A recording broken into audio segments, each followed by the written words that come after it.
ne pouvez pas dire que moi, je vais récupérer l'argent pour tout le monde et après je vais distribuer au compte PayPal des autres.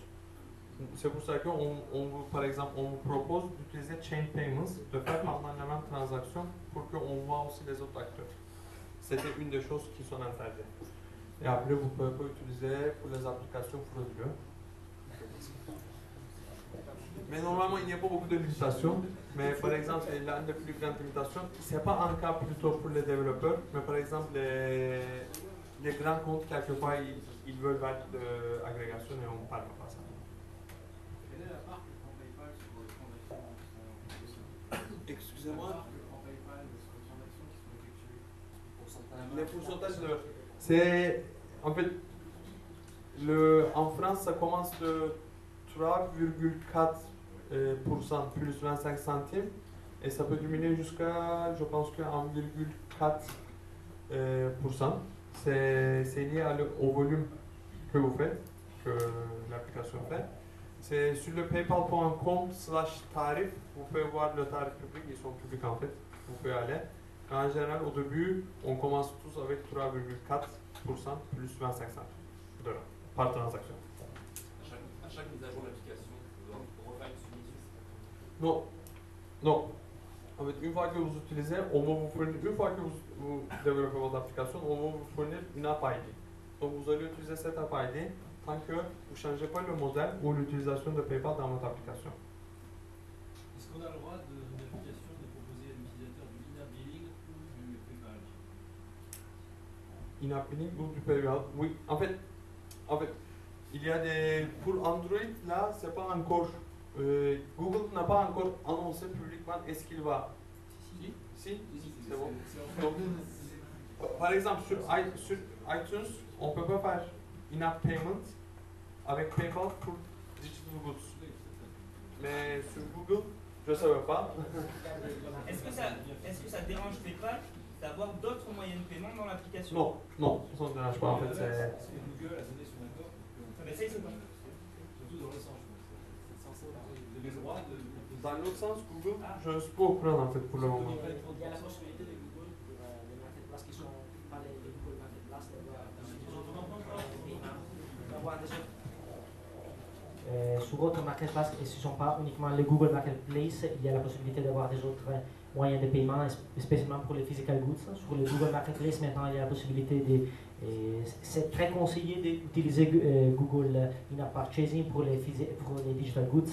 Pour les physical goods, il y a encore la possibilité et on est en discussion avec Google, naturellement, pour des possibilités d'intégration aussi de PayPal. En fait, pour le moment, pour les digital goods, In-App Payments, je pense que Google n'a pas une réponse exacte. N'a pas donné encore. C'est refusé? Non, c'est uniquement les digital goods. C'est pas les livraisons physiques, on n'a pas le droit. C'est uniquement pour les digital goods. Non, en fait, livraison physique, et pour les biens physiques, on peut utiliser In-App Payments et on peut utiliser n'importe quelle méthode de paiement qu'on veut. La question, c'est plutôt pour les biens digitaux, est-ce qu'on est obligé d'utiliser le méthode de paiement de Google ou est-ce qu'on peut utiliser les autres méthodes? Pour iTunes, on ne peut pas. Mais pour Google, ils n'ont pas encore annoncé officiellement ce serait pas leur position. Non. Juste pour vous donner un exemple de ça, je ne sais pas si vous connaissez l'application Lyre sur iPhone. Lyre, c'est une application de réalité augmentée et peut-être quelqu'un peut dire le français, ça serait. Alors, comment tu le délètes? Ah, il est sur Android. Oui, il est sur Android aussi, désolé, mais juste pour vous donner un exemple, en fait, ils ont travaillé très proche avec mes collègues et ils proposent PayPal dans leur application. Comment ils ont proposé? Quand vous cliquez sur acheter un nouveau Lyre, vous allez quitter l'application et vous allez être redirigé vers Safari. Donc ça va vous ouvrir le navigateur, vous allez faire le paiement sur le navigateur et après vous allez retourner à l'application. Donc je sais que notre sujet c'est Android, mais quand même pour vous dire, Apple a approuvé ça, Apple était OK, mais juste je dois vous ajouter que Apple, dans une semaine, il peut dire non aussi. Donc avec Google, on ne sait pas comment ça va se passer vraiment. Je pense que les discussions au Silicon Valley, ça continue.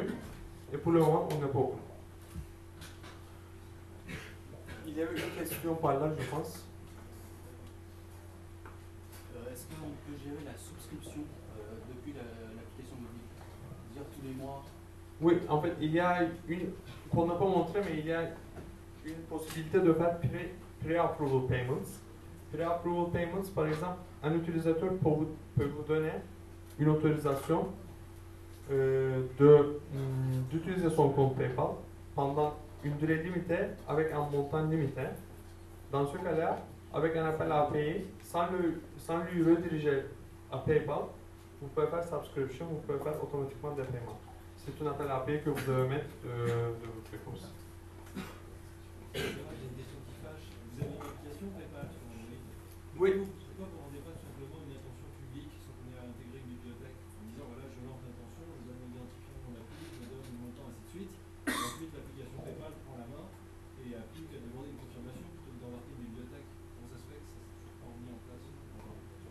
Est-ce que vous pouvez répéter la question? Je n'ai pas compris. Non mais le Android permet aux applications de discuter entre elles. Vu qu'il y a l'application PayPal sur Android, pourquoi ne pas éviter d'avoir une librairie en plus en faisant juste discuter les applications? Donc là, vous l'êtes installé. Je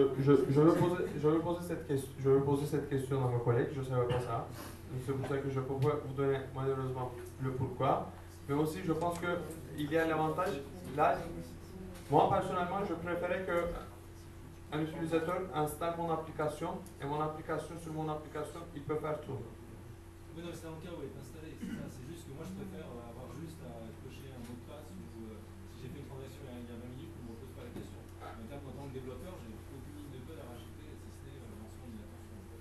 Dans ce cas-là, oui, je veux monter cette information. Je ne sais pas, j'étais pas au courant en fait. D'accord. Et donc à la fin, oui. C'est une question sur la soumission. Quel point nos APK? Vous testez quoi sur les APK? Sur les APK, qu'est-ce qu'on teste? En fait, très sincèrement, sur les APK, on teste comment vous avez utilisé le méthode de paiement.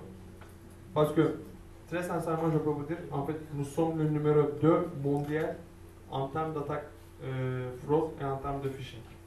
C'est pour ça qu'on est malheureusement obligé de revoir toutes les applications qui utilisent notre librairie pour voir tout simplement, par exemple, au début, si c'est une vraie application, si ça veut vraiment quelque chose. Et après, malheureusement, les détails vont en fait, c'est une équipe à part qui revoit les applications, tous les détails, et je ne sais pas non plus, mais je pense que vous pouvez obtenir plus d'informations sur le site. Juste pour compléter un peu la question qui a été posée, pour compléter la question qui a été posée juste avant, aujourd'hui quand on utilise le paiement PayPal sur un site web, il n'y a pas de restriction qui est faite, on crée son compte développeur et aussi son compte professionnel, et il y a une période de validation, c'est vrai, mais le compte n'est pas bloqué. Ça peut être très embêtant pour une application d'avoir bloqué, de ne pas pouvoir la mettre sur le market, de ne pas pouvoir exploiter PayPal. Pourquoi est-ce qu'il y a une distinction qui est faite entre les applis Android, qui vont avoir une rétention de quelques semaines apparemment, et les sites qui eux sont en ligne de toute façon et auxquels on n'empêche pas d'utiliser, simplement on les empêche a posteriori si on remarque qu'ils ont fait des erreurs. Est-ce que vous pouvez simplement expliquer ce choix? Oui. Oui, en fait, malheureusement, je ne pourrais pas donner, je pense que des détails satisfaisants pour vous, mais quand même, juste pour vous donner une idée, en fait, les API qu'on a parlé sur x.com, en fait, quand vous voulez l'utiliser sur le site web, il faut que vous passiez de la même procédure. Donc, en fait, il y a le produit classique de PayPal, c'est là que vous pouvez ouvrir un compte PayPal et vous pouvez générer un bouton HTML et vous pouvez le mettre sur votre site. Tandis que, dans ce cas-là, on va surveiller de près votre compte PayPal et il y a des différents contrôles au niveau de votre compte PayPal. Par exemple, si vous atteignez à une limite sur votre compte PayPal, on va vous appeler, on va vous demander des justificatifs d'identité, etc. Tandis que sur la plateforme, depuis qu'on a lancé, en fait, parce qu'il y a les API, les modèles que je vous ai montrés, ils sont disponibles sur le web aussi. Depuis qu'on a lancé, il y a toujours cette procédure de revoir toutes les applications web, iPhone, Android ou quelconque, même les différents devices, par exemple, on a utilisé sur le tablette Asos, Chain Payment. Donc, dans ce cas-là, notre équipe, ils ont tous vu, parce que je pense que c'est l'idée, on a vraiment ouvert les API, et c'est pour ça qu'ils veulent que revoir. Ils veulent revoir les applications et les utilisations. C'est très rapide. Et malheureusement, je n'ai pas beaucoup d'informations dans les détails. Je vais vous donner mon email. On peut continuer à discuter si vous voulez.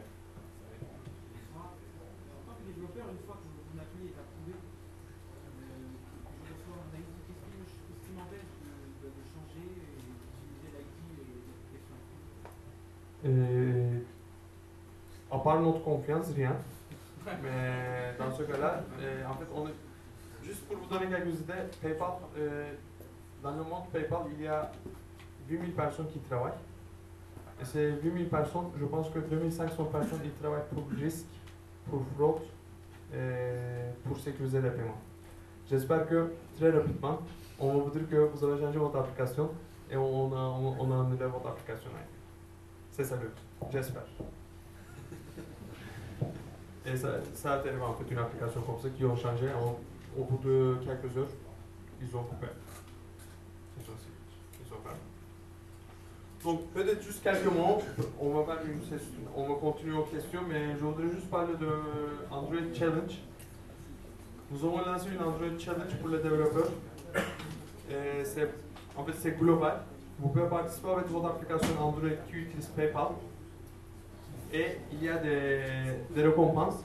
Le premier, il va gagner 25 000 $. Le deuxième, il va gagner 15 000 $. Et le troisième, 10 000 $. Je pense que personnellement, à part la récompense monétaire, qui fait toujours plaisir, ce qui est important, je pense que les applications, les trois gagnants, ils vont avoir un bon support de PayPal. Surtout par exemple, le premier, je pense qu'il aura la chance de présenter à Innovate. Innovate, c'est l'événement que PayPal organise chaque année à San Francisco. Il y a des milliers de participations et le média, tous les grands acteurs de Silicon Valley, ils seront présents. Et je pense que l'application qui gagne, ils auront l'occasion de présenter à tous les grands acteurs de technologie aux États-Unis.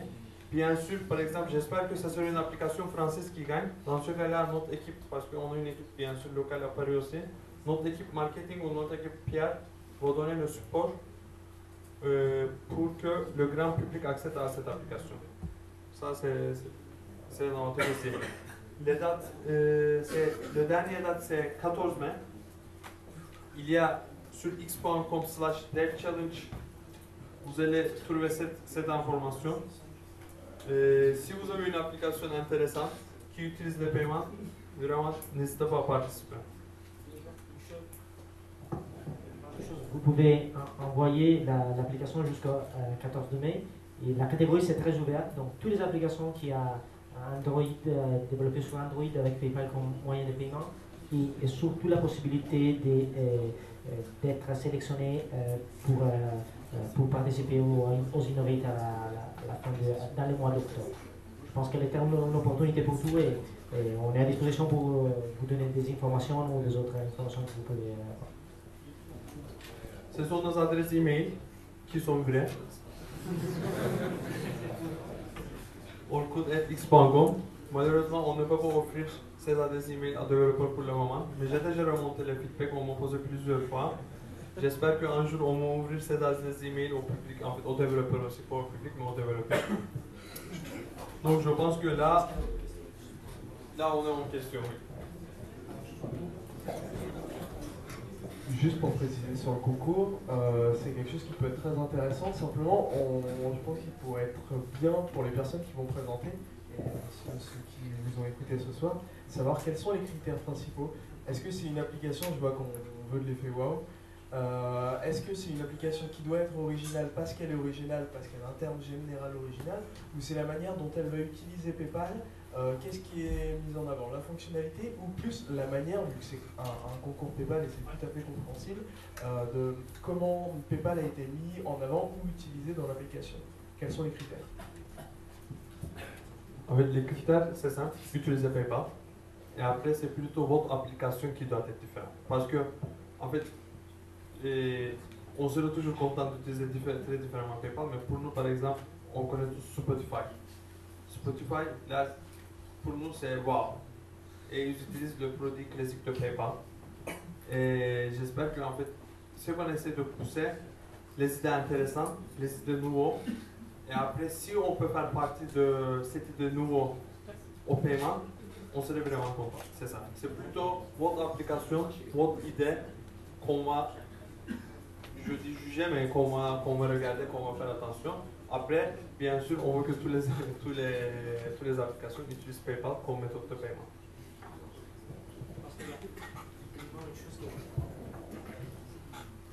Après le 14 de mai, il y a la possibilité de faire des modifications de l'application, mais uniquement de la part des user interface. Donc si vous avez consolidé l'application pour la part des paiements, vous pouvez envoyer avant le 14 de mai. Et après le 14 mai, il y a encore la possibilité de faire des petites modifications sur l'application. Donc, je sais, j'ai parlé un peu beaucoup, mais si vous avez des questions, j'ai toujours la force de répondre. On en est où des discussions pour le paiement dans le market directement? Est-ce que ça sera... il y a eu des rumeurs comme quoi on aurait un jour la possibilité de payer les applications Android directement avec PayPal. Est-ce que c'est toujours envisagé?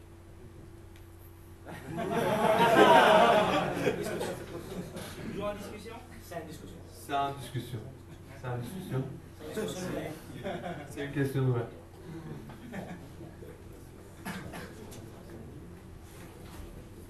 Autre question, je pense que... Oui, bonsoir. Imaginons donc mon appli, j'ai déjà fait la première soumission, ça a été vérifié, elle a été approuvée, et moi mon appli, je rajoute des fonctions. Et donc je veux sortir une nouvelle version. À ce moment-là, est-ce qu'il faut resoumettre la version à PayPal? Non, dans ce cas-là, si vous ne changez pas l'utilisation de PayPal, le module de paiement en fait, la partie de paiement de votre application, si vous ne le changez pas, non. Mais si vous changez le modèle de votre application, le modèle de paiement, le paiement, la partie paiement, dans ce cas-là, ça serait toujours mieux de contacter PayPal, l'équipe DTS, Developer Technical Service, pour leur mettre au courant de changements que vous faites. Et dans ce cas-là, je pense que c'est eux qui vont dire, en regardant vos infos, c'est eux qui vont dire vous pouvez continuer à utiliser votre App ID ou ils vont vous dire de refaire une submission, une soumission pour une deuxième revue.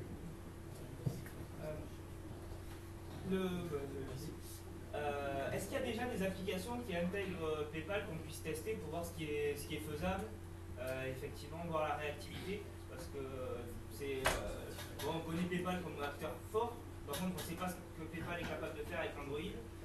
Si le problème de la URL PayPal, c'est que pour l'instant elle est peut-être un peu jeune, et si elle crache souvent, si elle n'est pas réactive ou quoi que ce soit, ça ne donnera pas forcément envie de l'utiliser. Est-ce qu'il y a des applications sur lesquelles on peut tester? En fait,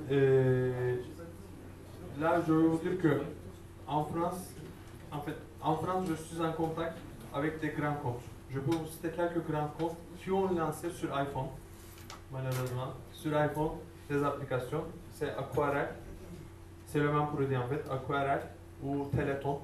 Vous pouvez faire des donations à Téléthon via PayPal. Téléthon, c'est un mobile site, c'est pas une application.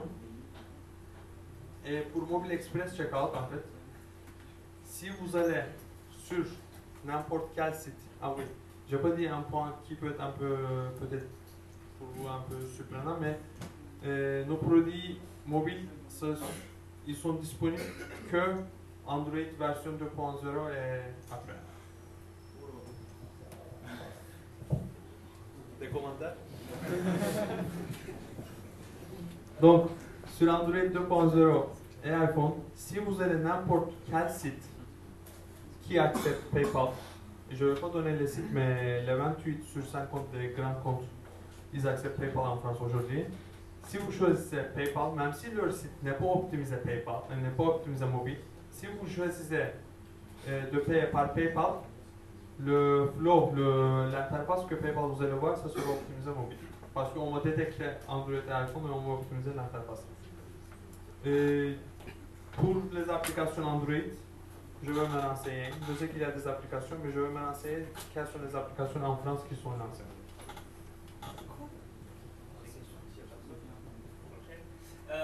Est-ce qu'il y a des évolutions qui sont déjà prévues sur la librairie PayPal ou là il y a un socle et ça ne bougera pas?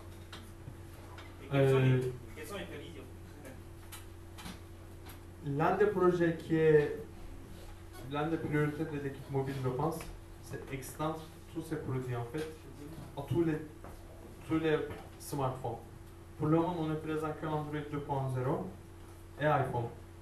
Mais quand même, on sait que Windows Phone ou BlackBerry sont importants aussi. Et je pense que l'un des priorités, c'est l'extension à tous les autres appareils.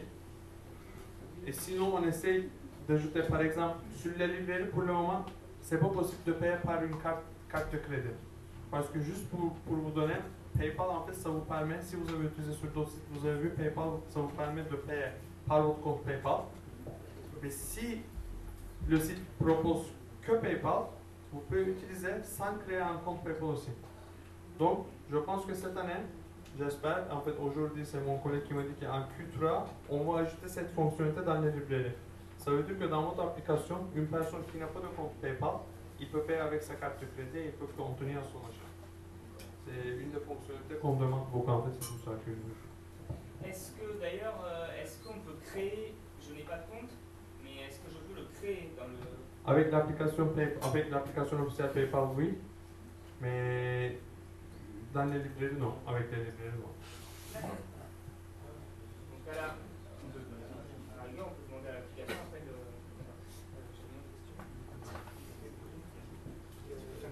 Pendant ce temps, je vais peut-être en poser une qui est très très précise encore sur la validation. Apparemment, quand l'utilisation est changée, on aurait un... Est-ce que tout le monde m'entend? Non. Donc, une question encore très précise sur la validation des applications. Il semble, en tout cas d'après ce que j'ai cru comprendre, qu'on changeait d'identifiant développeur lorsque l'utilisation PayPal était changée, c'est ça? Donc on soumet à validation, c'est revalidé et on a de nouveau un nouvel ID qui correspond, qu'on a inséré dans la librairie. Oui. Ouais, c'est ça. Alors j'ai juste une question derrière, je comprends un peu le fonctionnement. Simplement, le problème, c'est qu'il y a des problèmes de mise à jour. Donc on valide notre notre V2, puis PayPal la valide, on la republie sur le market, et on se retrouve avec le temps que toutes les applications soient déployées sur les autres terminaux, ceux qui ont déjà téléchargé notre application. On a notre App ID qui va fonctionner X temps. Puis si tout le monde refuse les mises à jour, on va avoir notre ancien. Est-ce que l'ancien est désactivé? Ou comment ça se passe exactement, la gestion de ces multiples App ID? Et peut-être qu'on peut faire des reverse. Est-ce qu'on a des réglages à faire en fonction des App ID?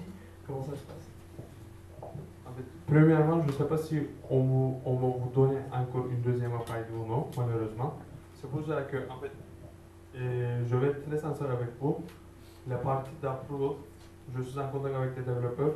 Pour le moment, j'ai jamais vu un développeur, très sincèrement, hein, j'ai jamais vu un développeur qui s'est complaint de l'approval de PayPal. Jamais vu. J'espère que vous allez bien passer pour vous aussi. En tout cas, vous avez mon adresse email. C'est un vrai, vous pouvez tester là. Vous avez mon adresse email. Vraiment, n'hésitez pas à m'envoyer un email si pour me dire que je viens de mettre une application pour le review. Désolé, je ne sais pas les détails parce que vraiment c'est une équipe qui prend en charge. Je ne sais pas dans ce cas-là, c'est une bonne question. Je ne sais pas dans ce cas-là s'ils vous fournissent un deuxième clé, mais je sais qu'ils vont faire, en fait, PayPal prend les frais en transaction. Donc, si vous n'êtes pas payé, PayPal ne prend pas de frais. Donc, on va faire tout notre possible pour que votre application ça continue au paiement. Je vais dire un mot parce que donc on a intégré PayPal dans l'application APOC justement, et donc pour parler un peu du système d'approval, en fait c'est vrai que nous c'était très rapide, en fait ça a pris moins d'une semaine, ça a pris peut-être 2 jours maximum. Et pour l'histoire des updates, je pense que en fait, dans une application en général, quand tu intègres la librairie PayPal, il n'y a pas vraiment de raison que tu changes ton modèle de PayPal, comment tu l'intègres. En fait, même si tu changes, tu fais des updates sur ton appli, tu changes peu à la façon dont les gens vont payer. Donc normalement, il n'y a pas de raison de changer l'API. Pour nous, il n'y a pas eu de problème, on n'a pas changé l'API. Donc je pense que dans la plupart des cas, ça se passe tranquillement. Merci pour cette partage de l'expérience, c'est vraiment utile. On a donc vous avez parlé d'iPhone, vous avez parlé un peu de Windows Phone. Est-ce que si je soumets mon application Android, est-ce que si je veux faire la même application sur iPhone et sur Windows Phone, est-ce que je suis obligé de refaire approuver les autres applications? Enfin, admettons quand pour Windows Phone ça sera disponible et quand c'est à peu près disponible pour iPhone. Est-ce que c'est la même API pour tous? En tout cas, pour le moment, c'est que iPhone Android, parce que notre produit c'est disponible que iPhone Android. Je pense que c'est le même API, mais dans ce cas-là, ils vont vous demander de préciser que vous allez déployer la même application ou le même modèle sur Android et iPhone. En fait, c'est une des questions qu'on pose. En fait, quand vous allez approuver, vous allez donner des informations, on a fait ça un peu rapidement, mais c'est l'une des informations que vous devez fournir pendant le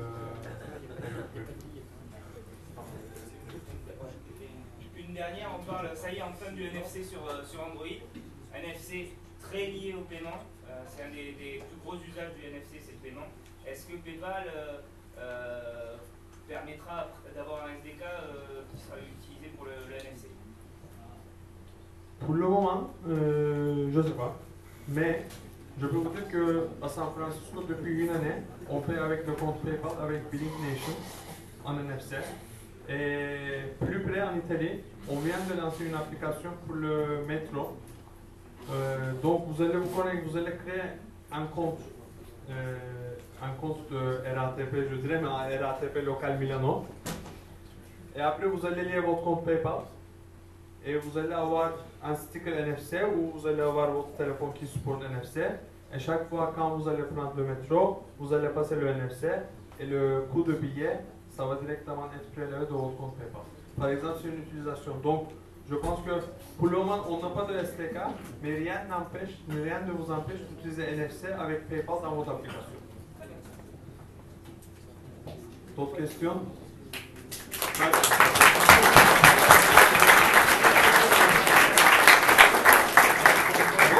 Merci, alors je vois, il y a un peu l'heure, je ne sais plus quelle heure il est, il doit être quelque chose comme... Ah, il y a un petit quart d'heure à tenir. Ça me laisse un peu de temps. Oui. Donc avant de commencer sur le petit buffet de pizza qui donc, va arriver avec Art, donc ça me laisse un peu de temps parce qu'il y a 2-3 choses à présenter. Alors d'abord, donc il n'y a pas encore de session. Déjà la prochaine session n'est pas encore définitive. Par contre, je devais discuter avec 2 personnes sur le NFC. Je ne sais pas si elles sont là. Une. C'est toi? Ah, facile. Et il devait y avoir une deuxième personne qui est peut-être pas venue. Bon, bah, tant pis. Donc j'ai des réflexions sur NFC et on a une demande d'Yotasoft sur une intervention sur la réalité augmentée. Donc qui est en train de se préparer. Donc à voir pour les échéances. Première chose, avant de laisser la place après pour Solution Linux, pour vous rappeler que ça arrive. Donc Eyal va vous donner quelques mots sur le contenu de l'assaut et sur les difficultés qu'on a autour de l'assaut. Les difficultés. Non, c'est qu'on grandit en fait, on grandit. Et de Stéphane et Julien qui ont monté le POG il y a 4-5 mois, quelque chose comme ça. Aujourd'hui on est 9. Bon, je vois quelques têtes de gens qui étaient à la réunion il y a quelques semaines. Aujourd'hui, le POG, donc c'est 9 personnes qui se partagent de l'événementiel, de la coordination de chacun des événements, d'essayer de trouver aussi les personnes qui vont venir vous faire ces jolies présentations. Et on a un vrai besoin aujourd'hui. On a 2 personnes d'ailleurs que j'ai pu rencontrer ce week-end au Be My App. Je ne sais pas si elles sont là aujourd'hui. Il y avait un Alain, il y avait un autre jeune homme dont je ne me souviens plus le nom, qui était intéressé. Je ne sais pas s'ils sont là. Bon, s'ils sont là, ils peuvent me croiser tout à l'heure au pot, qui voulait s'occuper peut-être de la vidéo. Donc on est encore en train de chercher des gens qui sont capables de gérer tout ce qui est diffusion des flux vidéo. Et puis l'idée c'est d'enregistrer tout ça et que ça puisse être vu et revu, parce que c'est toujours très intéressant quand on a besoin sur un sujet concret d'avoir une vraie conf avec quelqu'un qui a préparé tout ce cours qui dure entre une demi-heure et 1 heure.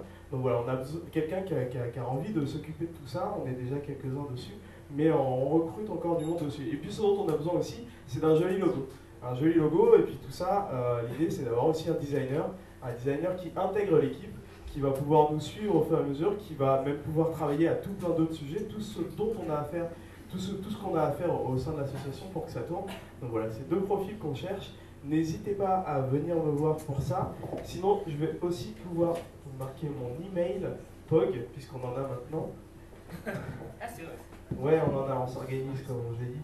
Donc mon mail, c'est très simple, c'est el@pog.fr. J'écris très mal, mais si vous avez des amis qui sont designers, qui pourraient être intéressés, qui n'hésitent pas à nous contacter et sur mon adresse mail el@pog.fr. Une petite remarque, Stéphane? Non, c'est il m'aide. C'était une aparté. Ok, très bien. Donc pour le coup, tous ceux qui sont là et qui pourraient être intéressés, n'hésitez pas à venir me voir. On est là pour ça aussi. Et tous ceux qui peut-être étaient sur Twitter, qui se sont manifestés il y a quelques semaines, on n'a pas pu vous recontacter. N'hésitez pas pareil à venir ce soir me voir. Et au pire, je vous recontacte demain. Voilà, on recrute du monde et on espère vraiment faire de jolies choses avec les gens qui vont nous rejoindre. On dit bon appétit ou pas? Non. Ah, il y a encore des Il y mots. a encore des choses. Bon, on repasse le micro à Julien. C'était pour prévenir que ça a été filmé intégralement la conférence. Donc il y aura le montage qui sera fait dès demain. Donc si vous voulez revoir la conférence dans les semaines à venir, je sais pas, vous pouvez m'envoyer un mail, je vais le marquer aussi, comme ça sera fait. Ce sera mis sur YouTube peut-être Donc ça sera pour les Eziarts, c'est sur la page catch sheet de Dailymotion. Pour les autres, je vais marquer l'adresse mail et je vous renverrai ça parce que c'est un peu long à écrire. Donc voilà, je passe la parole à Julie. Alors, j'essaie de vous montrer juste comment suivre un peu l'actualité de tout ça, maintenant que ça se structure.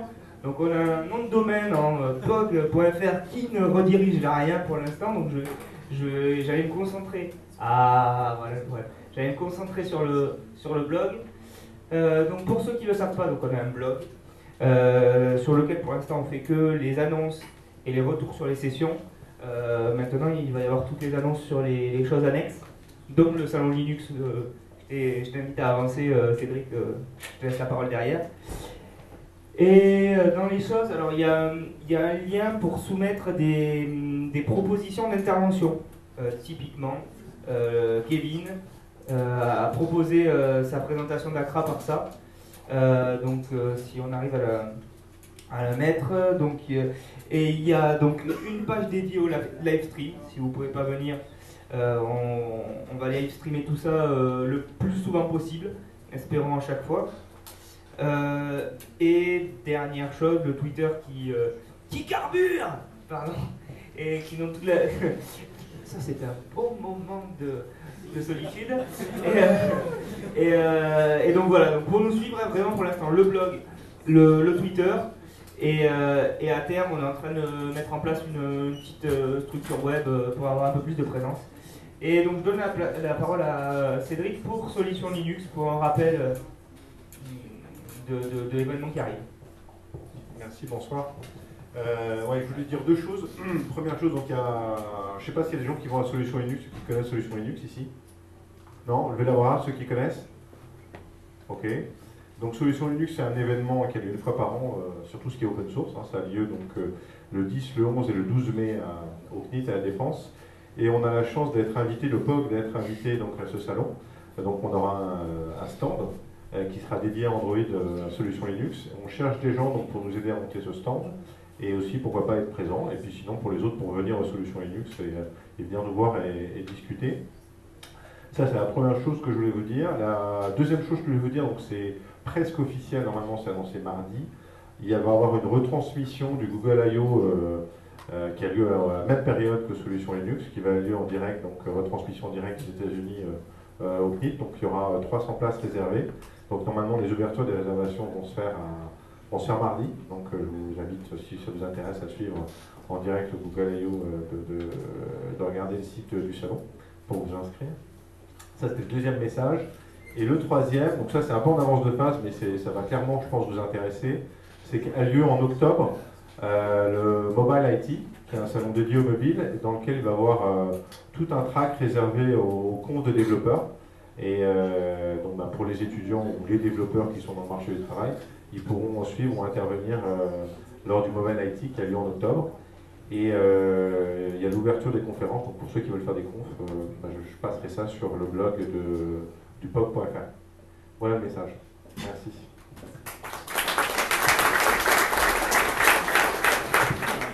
Il est quelle heure? Il nous reste, on va être bon, il nous restera 5 minutes pour nous déplacer, on aura des premières. Alors, c'est bon, on a. Alors, donc le blog paris-aug.blogspot.com. Vous voyez, là il y a le retour sur la session de la fois précédente. J'essaie à chaque fois de récupérer les slides, donc c'est intéressant comme archive. On met en place, donc d'habitude il y a au moins le live stream qui peut être retrouvé, et là on a la chance que les étudiants nous proposent un contenu un peu plus propre. Et alors si tu remontes un tout petit peu, donc il y a notre flux RSS, si vous aimez les flux RSS. Donc pour l'instant ici il y a 2 pages où j'essaie de lier, il y a d'autres Android User Group qui sont en train de se lancer, à Bordeaux, dans le Poitou-Charentes je crois, peut-être à Toulouse. Donc là je vais essayer de lister ça et de garder un petit annuaire. Il y a le player live stream, et donc va arriver bientôt le formulaire, la page. Alors si tu peux redescendre... Stéphane, remonte, elle doit être ici, il doit y avoir le lien. Pardon, proposez votre présentation, voilà, si tu cliques, en fait ça va renvoyer. Voilà, donc pour l'instant c'est un billet, ça va devenir un truc un peu plus complet, où on vous demande, voilà, si vous descendez, donc de vous présenter. L'idée c'est un peu de dire qui vous êtes et qui vous représentez, pour après nous travailler la com autour de ça. Évidemment un email pour vous contacter. Et surtout ce que vous voulez présenter. L'idée c'est pas de dire moi j'aimerais une présentation sur le NFC, sur quoi que ce soit, c'est de dire moi je peux faire une présentation sur tel thème, justement pour nous aider à nous faciliter la tâche pour organiser les sessions, parce que pour l'instant on a du mal à avoir une session d'avance, parce qu'il faut trouver les présentations, il faut trouver les lieux. J'invite aussi les écoles d'ingénieurs de Paris à se manifester pour nous accueillir, parce qu'on va essayer de tourner. Là ici ça s'est super bien passé, précédemment à l'ECE et à l'EFRE ça s'était super bien passé aussi. Donc voilà, on a une politique de se tourner vers les écoles d'ingénieurs pour les accueils, et de se retourner vers les entreprises pour des sponsors ponctuels pour financer donc le pot qui nous attend juste après. Voilà, merci pour cette session et merci d'être venu. Ça se passe. Si j'ai bien suivi, ça se passe. Hein? Eux, ils sont pas arrivés, je sais. Mais on peut s'installer dans la pièce. Voilà, donc ça se passe sur votre gauche et en sortant sur votre droite.